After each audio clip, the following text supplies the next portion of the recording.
सागल लम्सालमाथि बलात्कारको आरोप। कलाकार सागल लम्साल बलेमाथि बलात्कारको आरोप लागेको छ। उनलाई अमेरिका बस्दै आएकी एक युवतीले आफूमाथि बलात्कार गरेको आरोप लगाएकी हुन्। युवतीले सामाजिक सञ्जाल मार्फत एक लामो स्टाटस सार्वजनिक गर्दै उक्त घटना 1 वर्ष अगाडिको स्पष्ट पारेकी छिन्।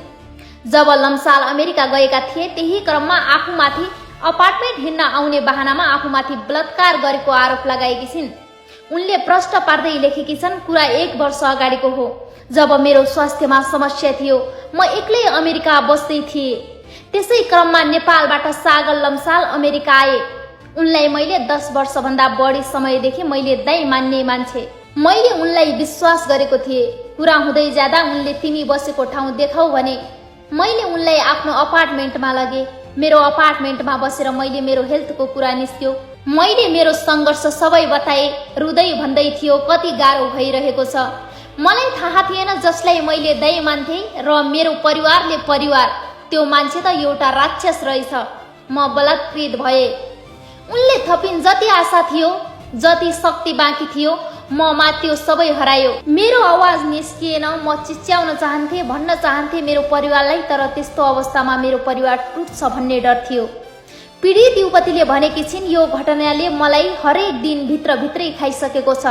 राम्रोसँग सास फेर्न सक्दिन, खान सक्दिन, लाग्छ म एउटा जीवी ला जस्तै भएकी छु र त्यो राक्षस आफ्नो घर फर्केर खुल्याम बाँचिरहेको छ। आज हिम्मत आयो र लेखे, अरू कसैसँग उस्तो नहोस्। उनले भनिन्, आज अलि हिम्मत आयो र लेखे। मलाई थाहा छ मैले न्याय पाउँदिन र अब लड्ने हिम्मत पनि छैन, तर जसले मसँग यस्तो गलत गर्यो उसले आफ्नो कर्मको परिणाम भोग्नै पर्छ। भविष्यमा उसले अरू कसैसँग यस्तो गर्न नपाओस्। उनी सानै उमेरदेखि मानसिक समस्या डिप्रेसनको शिकार भएकी उनले उल्लेख गरेकी छिन्।